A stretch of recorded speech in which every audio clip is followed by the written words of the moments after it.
India versus England semifinal से पहले जब सैम करन ने कहा था कि 140 करोड़ को साइलेंस कर देंगे, तो अपने को यह पता था कि वॉयलेंस होगा, पर इतना वॉयलेंस होगा इसका अपने को अंदाजा नहीं था भाई।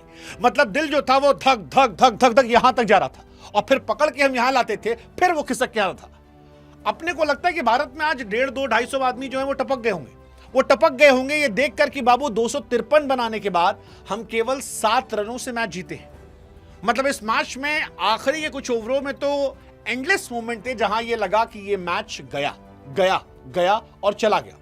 लेकिन फिर जब सारी उम्मीदें नाकाम हो जाती हैं, तब आपके सामने जस्सी पाजी आते हैं, और आज 140 करोड़ भारतीयों की तरफ से जसप्रीत बुमराह को कोटि कोटि नमन, कोटि कोटि नमन, क्योंकि आज आपकी वजह से हम सुकून सो पाएंगे, आपकी वजह से हम फाइनल खेल पाएंगे। वरना हमारे वरुण बाबू ने आज कोई कोर कसर नहीं छोड़ी थी। वो जो सूर्या बाबू ने उनको आखिर में कहा कि भैया आप जाओ, आप डगआउट में जाओ, आप ग्राउंड पे खड़े हो, उससे हमारी हालत खराब है। मतलब 4 ओवर में 63-64 रन कौन पिटता है? हर ओवर में पिट रहे थे, इतना पिट रहे थे कि हमको डाउट हो रहा था कि भैया ये वर्ल्ड नंबर 1 है, ऊपर से या नीचे से, क्योंकि इंडिया आज बाहर हो रही थी। जैकब बेथेल ने इस छोटी सी उम्र में वो करके दिखाया जो आप बड़े बड़े बल्लेबाजों से उम्मीद कर रहे थे, और आज जैकब बेथेल ने इज्जत कमाई है। संजू सैमसन की पारी, हार्दिक पांड्या की पारी, इन सारी पारियों पर उनकी पारी भारी पड़ सकती थी। वो तो थैंक्स टू हमारे हार्दिक बाबू बैट से भी, और हार्दिक बाबू बॉल से भी, और साथ में फील्डिंग से भी। जब जब मैटर बड़ा होता है हार्दिक बाबू खड़ा होता है। वो जो हार्दिक पांड्या ने ओवर डाला, आई थिंक वो एक बहुत इंपैक्टफुल ओवर था, क्योंकि अगर आखिरी ओवर में 30 की जगह 20-22 रन चाहिए होते तो हमारे दुबे जी ने भी काम कर दिया था। मतलब मैं ये मान के बैठा था कि anything less than 25 in last over India बाहर है, एनीथिंग लेस देन, क्योंकि बापू को मैंने धोनी के सामने 24 रन खाते देखा था, और दुबे जी ने पिछले मैच में जो नो बॉल फेंकी थी, उसके बाद आधे टाइम मेरी टेंशन ये थी कि 5 छक्का में हो सकता है 1-2 बॉल बच जाए, लेकिन टेंशन इस बात की है कि अगर दुबे जी ने नो बॉल फेंकी तो जो फ्री हिट मिलेगी और नो बॉल पे जो जाएगा उसका हिसाब किताब कौन रखेगा। लेकिन थैंक्स टू हार्दिक पांड्या, वो पहली बॉल पर जो बाउंड्री से थ्रो किया, और जैकब बेथेल का जब रन आउट हुआ तो 140 करोड़ भारतीयों ने कहा हार्दिक भाऊ आपके भी चरणों में कोटि कोटि नमन। मतलब आप मोहब्बत में रेगिस्तान में दूध की नदियां बहा रहे हो, आप समंदर को पानी सोख जा रहे हो, आप बैटिंग में चल रहे हो, बॉलिंग में चल रहे हो, फील्डिंग में चल रहे हो, आप चलते रहो, एक मैच और चल जाओ, क्योंकि इंडिया में जो नहीं चल रहे हैं वो कतई नहीं चल रहे हैं। आज भी अभिषेक शर्मा ने कोई कोर कसर नहीं छोड़ी इंडिया की बेइज्जती करवाने में। सूर्या बाबू अपने बैटिंग करना भूल चुके हैं, वो भी दोबारा आज फिर दिखाई पड़ा, और गेंदबाजी में आज हम बुरी तरह एक्सपोज हुए। आज के मैच में हमें ये रियलाइज हो गया कि इस गेंदबाजी यूनिट के साथ आप विश्व कप नहीं जीत सकते हैं। इस गेंदबाजी यूनिट ने आज हिंदुस्तानियों को हार्ट अटैक दिए हैं। इस गेंदबाजी यूनिट से हम लगभग हिस्टोरिकल हार से बाहर हो गए हैं, क्योंकि 253 बनाने के बाद अगर आप 7 रन से मैच जीतते हो तो फिर ये जीत पर सवाल होंगे। मतलब I don't like violence but violence likes me, but I don't want this violence यार। इतना वॉयलेंस नहीं चाह मांगता अपने को। 253 के बदले 246, इंडिया के भी 7 विकेट, उनके 7 विकेट, और ये तब था जब हार्दिक ने शुरू में विकेट निकाला, बुमराह ने शुरू में विकेट निकाला, बापू ने निकाला। बापू, अरे बापू आपके चरण कहां पर है? बापू को भी कोटि कोटि नमन। मतलब मेरे को ऐसा लगता है कि अंग्रेजों के सामने जब जब देश मुश्किल में आता है तब तब बापू अपने को बचाता है। बापू पहले भी थे 1947 में, और बापू आज भी है 2026 में। आज का मैच भी बापू के नाम था। मतलब वो जो कैच उन्होंने पकड़ा, चाहे वो बोल्ड मारना हो या फिर जो कैच था उसका विल जैक्स का, जो बाउंड्री के अंदर गए और कूदते काटते गिरे और फिर धीरे से उठा के दे दिया और फिर दुबे जी ने लपक लिया। अगर वहां वो कैच नहीं पकड़ा जाता, इंडिया का मैच वहीं खत्म हो गया था। बापू रक्षक है हमारे देश की तरफ से। बापू को भी कोटि कोटि नमन, क्योंकि बापू आपने आज फिर अंग्रेजों के सामने हिंदुस्तान की इज्जत बचाई है, क्योंकि हमारे गेंदबाजों ने कोई कोर कसर नहीं छोड़ी थी। मतलब आप ये सोचो यार, 253 बनाने के बाद अगर आप 5 ओवर में आखिरी में केवल 69 रन चाहिए, क्या हालत होगी? आखिरी के 5 ओवर में 69 रन कुछ नहीं होते हैं अगर आप 253 बनाए बैठे। उस वक्त लग रहा था कि इंडिया का मैच गया। इंग्लैंड 185 था भाई साहब, 15 ओवर में 185 रन और 5 विकेट थे। बेथेल जिस फॉर्म में खेल रहे थे, हम ये मानकर बैठे थे कि टिक गया तो मैच खत्म है, आउट हो गया तो बच जाएगा।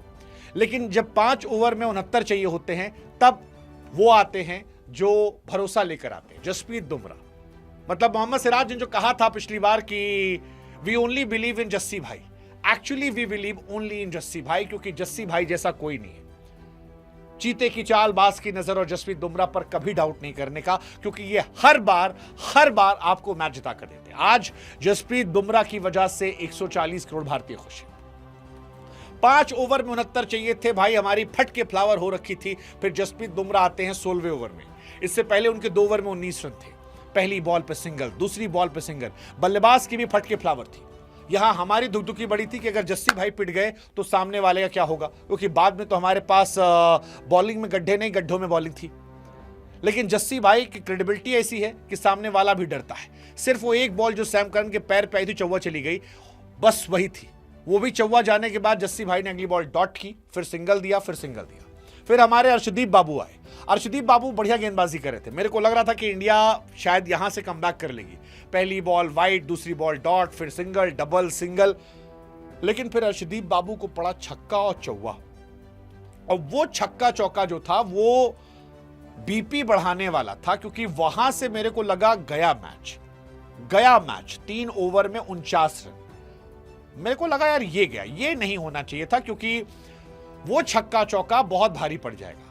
अब टेंशन ये भाई साहब थी कि यार ओवर किससे कराए, दुबे जी कराए तो पता लगे आखिरी ओवर में 10 रन नहीं बचा, हार्दिक से कराए तो पता नहीं क्या हो। बट थैंकफुली अगेन जस्सी भाई आए और पहली बॉल डॉट, फिर सिंगल, फिर डबल, फिर सिंगल और फिर सिंगल। केवल 6 रन 18वें ओवर में, जब 253 रन चाहिए थे। मतलब आप इमेजिन करो कि क्या टेंशन रही होगी उस वक्त जब हार्दिक पांड्या से पहले ओवर डाला। And then Hardik Pandya, what a character man, I love this man Hardik Pandya. 2024 का वर्ल्ड कप, बहुत सारी मेमोरीज रिकॉल हुई। वो जो कैच सूर्य कुमार यादव ने पकड़ा था, वो कैच पकड़ा आज बापू अक्षर पटेल ने। वो जो ओवर उस टाइम बुमराह ने डाला था, exactly cut copy paste over जो था, वो आज फिर बुमराह ने डाला। और सबसे बड़ी बात, हार्दिक पांड्या, आखिरी के 2 ओवर बाकी थे, रन बहुत ज्यादा चाहिए थे, हमारी हालत टाइट थी, 39 रन चाहिए थे। हमें लग रहा था कि मैच जो है कहीं हमारे हाथ से निकल तो नहीं गया। पहली बॉल पे हार्दिक को छक्का पड़ता है, बट इसके बाद हार्दिक क्लच पांड्या, पहली पे सिंगल, सेकंड पे सिंगल, फिर विकेट, सिंगल, केवल 9 रन और आखिरी ओवर में 30 रन। और तब जाकर शायद 140 करोड़ भारतीयों को यकीन हुआ कि भाई साहब ये मैच हमारा हो गया। मतलब वहां से यकीन हुआ। हालांकि दुबे जी ने कोई कोर कसर ये बताने में नहीं छोड़ी कि आप खुश होकर जाओ। उन्होंने बता दिया कि भाई साहब आपकी बॉलिंग की औकात यही है। वो जो आखिरी ओवर 22 रन गए, वही हमारी औकात है। जोफ्रा आर्चर हमें 400 के स्ट्राइक रेट से मारा, वो हमारी हैसियत है।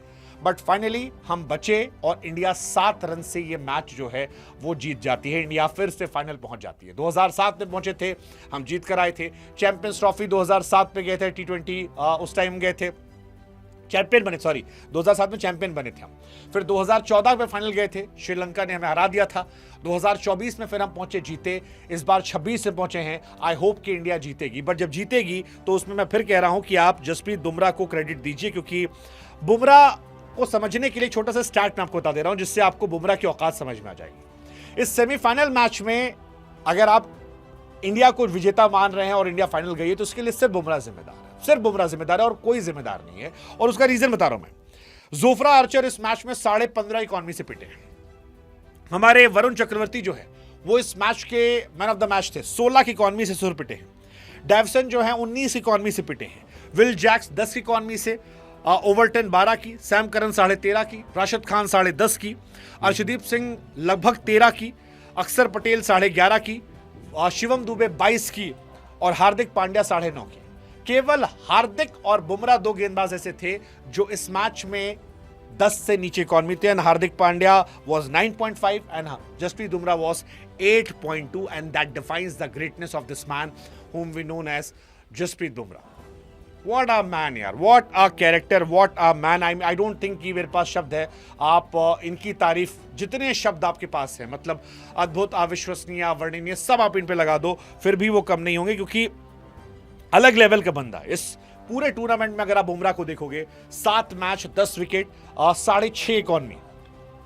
आई थिंक जसप्रीत बुमराह इस साल भी अगर आप देखोगे तो प्लेयर ऑफ द टूर्नामेंट के सबसे बड़े खिताब में जा रहे हैं, क्योंकि 7 मैच में 10 विकेट है। लेकिन अगर आप इकॉनमी देखो, 6 की इकॉनमी, उस वक्त जब सबकी हालत टाइट हो गई है, और इसीलिए लोग कहते हैं कि Jasprit Bumrah is once in a generational bowler. Sanju Samson तक कहना पड़ा कि अगर आज किसी को मैन ऑफ द मैच का अवार्ड देना था तो वो सिर्फ और सिर्फ जसप्रीत बुमराह को देना चाहिए था, क्योंकि वो भी वहां नहीं होते। आज उन्होंने भी माना कि यार वो वहां नहीं होते अगर ये नहीं होता, क्योंकि बाकी काम जो है वो जैकब बेथल ने कर दिया था। जैकब बेथल ने आज खून के आंसू रुलाए थे। अनबिलीवेबल पारी यार, 45 गेंदों पर सेमीफाइनल में शतक, 45 गेंदों पर सेमीफाइनल में शतक। आप कितनी तारीफ करोगे उस आदमी की। मतलब जैकब बेथल के लिए आपके पास जितने शब्द हैं आप वो सारे शब्द उनके लगा दीजिए, क्योंकि मतलब जैकब बेथल के बारे में मैं क्या कहूं। 140 करोड़ भारतीयों की धड़कन जो है इस लड़के ने रोक कर रखी थी।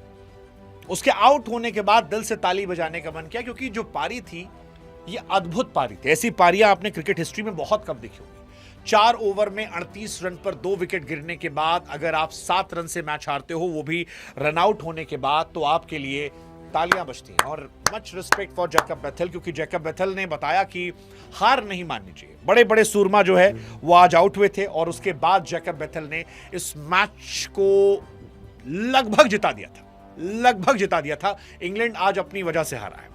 जैकब बेथल ऑस्ट्रेलिया के सामने शतक, ओडीआई 100 वर्सेस साउथ अफ्रीका, और अब T20 100 versus India in semifinal Mumbai में। सच कहें तो इंग्लैंड को एक स्टार मिला, और वो स्टार जैकब बेथल है। So much respect for Jacob Bethell man. I wish कि ये पारी किसी और देश के सामने देखी होती। हम विनिंग साइड है, इसलिए शायद आप कह पा रहे हैं। हारे होते तो आज 140 करोड़ गालियां आपको पड़ती। But what a inning man, what an inning man. मतलब मेरे पास शब्द नहीं है। इतने बड़े मंच पर, इतनी बड़ी ऑपोजिशन के सामने वर्ल्ड नंबर 1 बॉलर को आपने एक गली कूचे का बॉलर बना दिया। That's madness. संजू सैमसन ने 42 गेंदों पर 89 खेला था। वो सारी पारियां आपने ओवर शैडो कर दी। मतलब वो जो एक एड आता है कि सारी दुनिया एक आदमी के लिए ताली बजा रही है, लेकिन एक आदमी जा रहा है जिसको लेकर हम टोपी निकाल कहते हैं यार you deserve respect man. I think that man is Jacob Bethell. अगर आज जैकब बेथल को मैन ऑफ द मैच मिल जाता तो मुझे हैरानी नहीं होती। मैं बिल्कुल बुरा नहीं मानता, क्योंकि वो डिजर्व करते थे। डिजर्व हालांकि संजू सैमसन को माना गया। संजू सैमसन 42 गेंदों पर 89 रन। क्वार्टर फाइनल में, सेमीफाइनल में 2 मैच में मैन ऑफ द मैच का अवार्ड संजू सैमसन को मिलता है। जितनी तारीफ उनकी भी की जाए कम है। Sanju Samson again a man for crisis. किसने सोचा था कि हिस्ट्री ने उनके लिए इतना कुछ प्लान कर रखा है। मतलब वो वर्ल्ड कप स्क्वाड का हिस्सा पहले नहीं थे, एक सीरीज पहले वर्ल्ड कप स्क्वाड का हिस्सा नहीं थे, फिर वर्ल्ड कप स्क्वाड का हिस्सा बनते हैं, आते हैं और पूरे टूर्नामेंट बाहर रहते हैं, फिर सडनली एंट्री मिलती है। पिछले मैच में 97, इस मैच में 89। और दिलेर खिलाड़ी है, मतलब सेल्फिश प्लेयर नहीं है। 89 पर थे, चाहते सिंगल डबल लेकर मैच बढ़ाते, शतक पूरा कर लेते, लेकिन संजू सैमसन ने देश के लिए खेलना पसंद किया और 89 रनों की पारी खेली, जो बताती है कि वो कितने बड़े प्लेयर हैं। आई थिंक वो जो बीते 2-3 सालों से हम लोग जस्टिस फॉर संजू सैमसन कहते थे, वो हर उम्मीद जो संजू सैमसन को लेकर हम जैसे फैंस ने लगाई थी, आज उन्होंने जस्टिफाई कर दिया। संजू सैमसन ने बताया कि यार हर एक फैंस की उम्मीदों पर वो खरे उतरे। So thank you so much Sanju Samson. You deserve more respect, more love, just one more match man. और मैं तो मानूंगा कि अगले मैच में अभिषेक शर्मा को आप ड्रॉप कीजिए, 2 चेंजेस कीजिए। आप अभिषेक शर्मा को ड्रॉप कीजिए, आप उनकी जगह पर खिलाइए वॉशिंगटन सुंदर को, और आप या फिर रिंकू सिंह को। आई थिंक वॉशिंगटन सुंदर can also be a good player जिनको आप शामिल कर सकते हो। और इसके साथ आप शामिल कीजिए कुलदीप यादव को। अगर आप वरुण को खिलाते हैं तो फिर आप वॉशी को खिला लीजिए अभिषेक की जगह पर, या फिर वॉशिंगटन क्या नाम है, इनको हटा के वरुण चक्रवर्ती को हटा कुलदीप खिला लीजिए, क्योंकि आज मैच हम हार चुके थे यार। मतलब संजू के 89, दुबे के 43, ईशान किशन के 39, हार्दिक के 12 पे 27, तिलक के 7 पे 21, ये सब गायब हो रहे थे। 20 ओवर में 253 पर हम मैच हार रहे थे।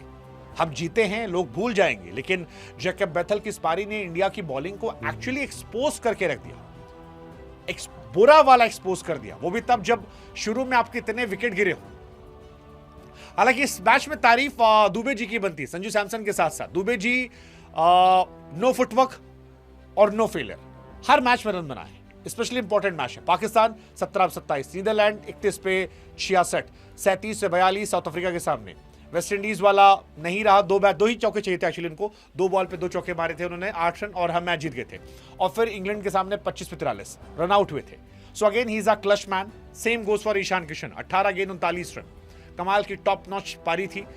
ये सारे लोग थे, संजू सेल्फलेस थे, ये सारी चीजें यहां पर रही। इंग्लैंड पछता रही होगी, इंडिया क्यों पछताएगी? इंडिया पछता रही होगी कि भाई, पछता नहीं रही होगी, इंडिया बैठ के शुक्रिया कर रही होगी एक्चुअली कि भाई साहब हम जीत गए। क्योंकि आज 2 फैक्टर थे जिसने हमें जिता दिया। एक वो जो ड्रॉप कैच था संजू सैमसन का, 15 रन पर कैच ड्रॉप किया गया और फिर 42 पर 89। देखो गुरु किस्मत बहादुर का साथ देती है। इंडिया अरसे तक संजू सैमसन को खिलाती थी, संजू की किस्मत खराब होती थी, आउट होया करते थे। बट जब बहादुरी से खेल रहे थे तो आज उन्होंने 42 पर 89 बनाए। 15 रन पर हैरी ब्रूक ने कैच ड्रॉप किया था और संजू सैमसन ने इंग्लैंड को वर्ल्ड कप से बाहर का रास्ता दिखा दिया। So I am very happy for that thing कि हम यहाँ से आगे निकल गए। और शतक नहीं बना उनका, बट कोई बात नहीं। एंड सेकेंड, जसप्रीत बुमराह, जो मैंने कहा, जसप्रीत बुमराह, हार्दिक पांड्या, ये सारी चीजें जो रही अच्छी गई हैं। Sanju Samson will be a happy man, क्योंकि 4 मैच में 232 रन, 77 का एवरेज, 201 का स्ट्राइक रेट, 16 छक्के 22 चौके। क्वार्टर फाइनल में, वर्चुअल क्वार्टर फाइनल था, 50 बॉल 97, यहां पर 42 गेंद 89। क्या चाहिए आपको? कुछ भी। आप जितनी तारीफ करो उतना कम है। संजू सैमसन की आप जितनी तारीफ में जितने कसीदे पढ़ सकते हैं वो सारे यहां कम हो जाते हैं। विराट कोहली साहब के रिकॉर्ड की बराबरी की उन्होंने। वर्ल्ड कप के नॉकआउट मैच में हाईएस्ट रन 89 थे, इनके भी 89 हो गए, तो ये टॉप स्कोरर वहां पर रहे। बहुत सालों तक रेस्ट किया। इनके ऊपर एक पूरी एक अलग स्टोरी बन सकती है जिसको हम बनाएंगे।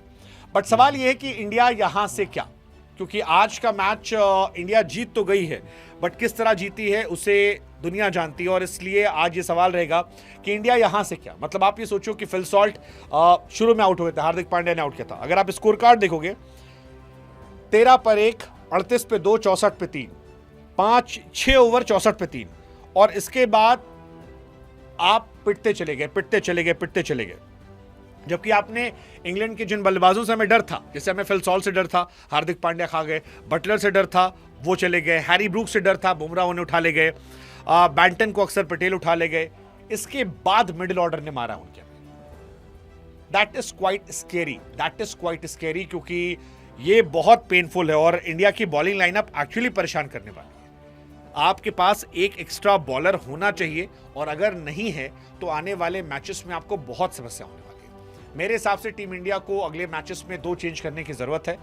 एक, I truly believe in Abhishek Sharma, final match है, बट मुझे लगता है कि अभिषेक शर्मा को ड्रॉप कर देना चाहिए। ड्रॉप इसलिए करना चाहिए क्योंकि ऑलरेडी वो रन नहीं बना रहे हैं और आपके पास बैटिंग ठीक ठाक है। आप उनको ड्रॉप करके वॉशिंगटन सुंदर को ला सकते हो, जो बैट बॉल दोनों से काम कर सकते हैं। तो आप एक गैम्बल खेल लो, आपको एक बॉलर इस टीम में एक्स्ट्रा चाहिए, और अगर आप नहीं खिलाओगे तो आपकी बैंड बच जाएगी। दूसरा चेंज, क्या वरुण चक्रवर्ती की जगह पर कुलदीप यादव को हम ट्राई करें? मतलब स्पेशली आज जो वरुण की परफॉर्मेंस रही, वो बिल्कुल कॉन्फिडेंट उनके अंदर नहीं था, 0% कॉन्फिडेंस था। हालत ये थी कि बाद में उन्हें मैदान छोड़कर जाना पड़ा और वो हेल्पलेस नजर आ रहे थे। उनको देखकर लग रहा था कि वो क्या हो गए, बच्चों की तरह वो मार खा रहे थे। मेरे लिए बहुत पेनफुल था वो, वर्ल्ड नंबर 1 बॉलर का इस तरह से बच्चों की तरह मार खाना। That's quite scary and painful. So ये इंडिया की परेशानी है। हालांकि अभिषेक शर्मा को बाहर करने से टेंशन ये है कि सूर्या और अभिषेक दोनों फॉर्म में नहीं है। कई लोग मान रहे हैं कि अभिषेक को रहने दो, एक मैच और खेल लेने दो, क्या पता फाइनल में उनका बेस्ट रखा हो। बट उनका ऑफ स्पिनर वाला पंगा बहुत बड़ा हो गया। मतलब अगर आप इस मैच में भी देखोगे, इस मैच में इंडिया से सबने रन बनाए, सिर्फ अभिषेक शर्मा जो थे वो स्ट्रगल करते नजर आए। अगर आप इंडिया की बैटिंग देखो, अभिषेक शर्मा 7 गेंद 9 रन, एक छक्का नहीं पड़ा है। वो अभिषेक शर्मा ये नहीं है 128 के स्ट्राइक रेट वाले, उनके बैट से नहीं निकल रहा है। और इसीलिए मुझे लग रहा है कि अभिषेक शर्मा से फिलहाल इंडिया को वर्ल्ड कप फाइनल में तौबा करना चाहिए। आई नो कि बहुत बड़ा मैच है, बड़े मैचेस में आप इतने सारे एक्सपेरिमेंट नहीं करते हो, बट वरुण चक्रवर्ती, अभिषेक शर्मा, ये 2 आपको परेशान कर रहे हैं। आप अक्सर पटेल को ड्रॉप नहीं कर सकते हो। You have to get Kuldeep and you have to get 1 extra batter who can bowl, and that is Washington Sundar for me. So Abhishek Sharma को हटा के आप चाहो तो रिंकू सिंह को ला सकते हो कि चलो फाइनल में अगर ऊपर से बैटिंग कमजोर होती है तो नीचे बैटिंग आ जाएगी, या फिर आप वॉशी को ले आओ। वॉशी मैं इसलिए बार बार फोर्स कर रहा हूं क्योंकि वॉशी 2-3 ओवर कर सकते हैं, और अगर वरुण या किसी का दिन ऐसा रहा तो आप उनसे बचा सकते हो। सेकेंड, इसके अलावा मुझे लगता है कि क्या वरुण चक्रवर्ती पर एक टाइट कॉल होनी चाहिए।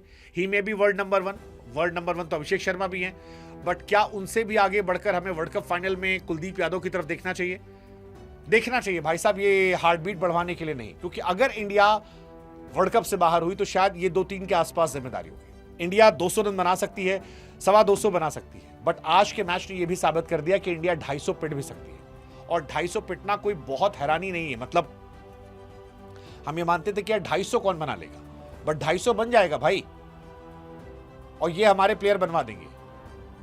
ये इतनी खराब बैटिंग है कि ये 250 बनवा देंगे, और ये इंडिया को हराने वाला है। इसलिए मुझे लगता है कि इंडिया को अब एक नए सिरे से सोचना चाहिए कि यहां से कहानी आगे कैसे जाएगी, क्योंकि ये मैच हमारा हो गया, हम जीत गए, बट ये मैच में रिकॉर्ड्स की हिस्ट्री हो गई। मतलब ये मैच हिस्ट्री क्रिएट कर गया। अगर आप स्टैट्स देखोगे, एक मैच में हाईएस्ट रन T20 में वो इस मैच में बने हैं 499 रन। सेकेंड हाईएस्ट ये है, सेकेंड हाईएस्ट। इससे आगे 517 रन बने थे जो आपका मैच था south Africa versus West Indies का, उससे ज्यादा रन नहीं थे। इससे पहले इंडिया वर्सेस न्यूजीलैंड मैच में भी ऐसा हुआ था, 496 बने थे, बट ये सर्वाधिक है इंडिया की तरफ से, और इंडिया बहुत बार पिटी। अगर आप 26 में देखोगे तो हम 200 सवा 200 रन दे रहे हैं। फिर नंबर 6 या उसके ज्यादा पर जिन खिलाड़ियों ने सबसे ज्यादा रन बनाए हैं एक T20 वर्ल्ड कप में, वो रिकॉर्ड बना विल जैक्स के नाम। विल जैक्स भी again that man deserves respect man, क्योंकि विल जैक्स आज भी विकेट निकाले, बैटिंग अच्छी कर रहे थे, और अगर वो बाउंड्री पे कैच ना पकड़ा जाता उनका तो विल जैक्स आज फिर मैन ऑफ द मैच बन सकते थे इंग्लैंड की जीत में। तो उनकी भी तारीफ होगी। 226 रन 6 रैंक के नीचे उतर कर बनाना। एक मैच में सबसे ज्यादा छक्के अगर बात की जाएगी तो इस मैच में लगे, इस मैच में 34 छक्के लगे हैं, जो सेमीफाइनल था इतने छक्के कभी किसी मैच में लगे। मतलब इससे पहले जो रिकॉर्ड था वो इसी मुंबई के मैदान पर था, जिम्बाब्वे वर्सेस मुंबई में 31 छक्के लगे थे, बट आज वो भी रिकॉर्ड टूटा 34 छक्कों का, और इंडिया को ये समझना पड़ेगा। फिर अगर आप गेंदबाजी देखोगे तो पेसर्स की आज जबरदस्त धुलाई हुई है, जबरदस्त धुलाई हुई है। मतलब जो 128 किलोमीटर से ऊपर गए हैं उसमें सिर्फ बुमराह ऐसे थे जो पिटे नहीं है, बाकी सब यहां पर पिटे हुए हैं। तो ये अपने आप में एक बड़ी टेंशन वाली बात है। हालांकि एक रिकॉर्ड बना है कि इंडिया वो तीसरी टीम बन गई है जो लगातार 2 वर्ल्ड कप खेल चुकी है। सबसे पहली टीम पाकिस्तान थी, 2007 2009 दोनों पाकिस्तान गई खेली, एक में फाइनल में हारे, एक में फाइनल जीत गए। दूसरी श्रीलंका थी, 2012 में फाइनल खेला, 14 में इंडिया को हराया था। तीसरी इंडिया है। आई जस्ट होप कि इंडिया यहां पर जीत जाए। इस मैच में रिकॉर्ड जो है वो जैकब बेथल के नाम भी गया है, 105 रन इंग्लैंड के लिए T20 वर्ल्ड कप में। इंग्लैंड से आज तक सिर्फ 4 खिलाड़ी हैं जिन्होंने शतक लगाया है। 100 T20 100 इंग्लैंड के लिए, जिसमें हैरी ब्रूक का नाम है जो अभी पाकिस्तान के सामने मारा था, एक बटलर का नाम है श्रीलंका के सामने मारा था, और एक रिकॉर्ड जो है वो आज और बना है। Highest individual score T20 knockouts में आज उसमें जैकब बेथल का नाम गया है टॉप पर।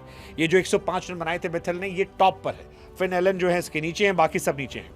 कुल मिलाकर कहे तो मैच जो है वो धड़कन बढ़ाने वाला, बीपी बढ़ाने वाला, रुलाने वाला, पछताने वाला।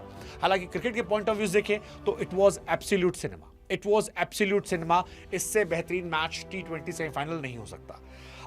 किस्मत साथ थी आज हमारे, हमने अच्छे क्रच मूवमेंट पे कैचेस पकड़े, जिसमें संजू सैमसन का ड्रॉप होना, अक्षर पटेल के कैचेस पकड़ना, तिलक वर्मा को कैच पकड़ना, इस वजह से हम क्वालिफाई कर पाए। इवन जैकब बेथल का वो रन आउट होना, हार्दिक ने जो किया था, बुमराह का क्लच मूवमेंट परफॉर्मेंस करना, हम जीत गए। बट याद रखिएगा कि न्यूजीलैंड वो टीम है जो अफ्रीका को हरा कर आ रही है, और हरा कर नहीं आ रही है, रगड़ कर आ रही है। बैटिंग में हमारा कोई तोड़ नहीं है, हम 250 बना सकते हैं। हमारा कंसर्न है गेंदबाजी। क्या हम अपनी बॉलिंग फाइनल से पहले फिक्स करेंगे? क्या हम बड़े कॉल ले पाएंगे? क्या इंडिया नंबर और रैंक पर नहीं, परफॉर्मेंस पर जाएगी? I think it's a tough call, it's a tough call. यही तय करेगा कि आप वर्ल्ड कप उठा रहे हैं या जा रहे हैं। आज वरुण चक्रवर्ती के साथ वर्ल्ड कप जाता हुआ मुझे दिख रहा था, अभी रह गया है, फाइनल में यही तय करेगा। लेट्स होप हम फाइनल खेलें। अब तो खेल रहे हैं। अहमदाबाद का एक तो ग्राउंड है, मनहूस ग्राउंड, 2023 में 19 नवंबर, अभी तक मेरे दिल से गया नहीं है। मतलब माइग्रेन हो आता है मुझे अभी भी याद करके। बहुत मनहूस ग्राउंड है। हालांकि वो इतना घटिया ग्राउंड है कि वहां जो जीतता है उसके बाद वो जीवन में कहीं नहीं जीतता। ऑस्ट्रेलिया वहां जीती थी, ऑस्ट्रेलिया उसके बाद कहीं नहीं जीती। WTC हार गई, चैंपियंस ट्रॉफी हार गई, ODI वर्ल्ड कप हार गई, ODI वर्ल्ड कप के उसके बाद, वो तो अभी तो हुआ नहीं, मतलब उसके बाद, और अभी आपका T20 वर्ल्ड कप बाहर हो गई। हार्दिक पांड्या की टीम गुजरात टाइटंस वहां जीती थी, उसके बाद से वो भी बाहर बैठी है। आपकी साउथ अफ्रीकन टीम अहमदाबाद में जीत रही थी, वहां से कोलकाता गई, वो भी बाहर हो गई। हम हारे हुए हैं वहां पे, आई होप कि वहां से हम जीत कर जाए। आई होप वो थोड़ा इंडियन टीम के लिए मनहूस ग्राउंड है, बट आई होप कि जब हम और आप मिलें 8 तारीख को, तो यार मायूस ना हो, खुश हो, ट्रॉफी उठा रहे हो। क्या ऐसा होगा? Let's see, I don't know, but India need to fix their bowling. बिना बॉलिंग के